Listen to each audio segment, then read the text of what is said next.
In the dead of night, something stalks the village. It moves unseen, its presence only betrayed by the soft rustling of leaves and the sound of something hungry.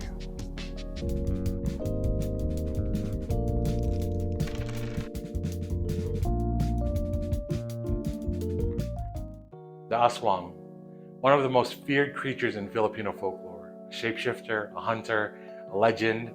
But what if I told you you could play one in D&D? Let's build an Aswang character, from their abilities, class options, and how to bring their terrifying presence into your campaign. But before we get into mechanics, let's talk lore. The Aswang is a terrifying supernatural creature in Filipino mythology, part vampire, part werebeast. It changes form, preys on the weak, and blends into human society by day. Some legends say they detach their torsos and fly at night. Others say they mimic voices to lure victims into the dark. But how do we bring this nightmare into the world of Dungeons & Dragons? For D&D mechanics, let's build an Aswang as a playable species. Here's what we got. +2 dexterity, +1 constitution or charisma. Traits, Night Stalker. You gain dark vision up to 90 feet. In dim light, you can hide as a bonus action. Shapeshifter's Guise. You can cast Disguise Self once per long rest. And of course, Sanguine Hunger. When you reduce a creature to 0 HP, you can regain hit points equal to your proficiency bonus. This makes an Aswang a stealthy predator, one that's hard to track and even harder to kill.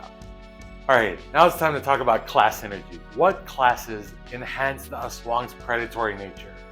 You can make it a rogue, because it's silent, deadly, and strikes before the enemy even knows they're there. Or the Blood Hunter, the perfect way to represent the Aswang's monstrous transformation. But then again, there's also the Warlock. What if the Aswang's power comes from an ancient cursed bloodline?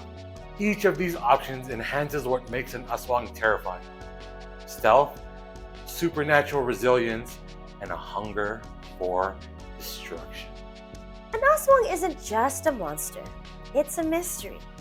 They blend into society. They pretend to be normal. Imagine role-playing that tension.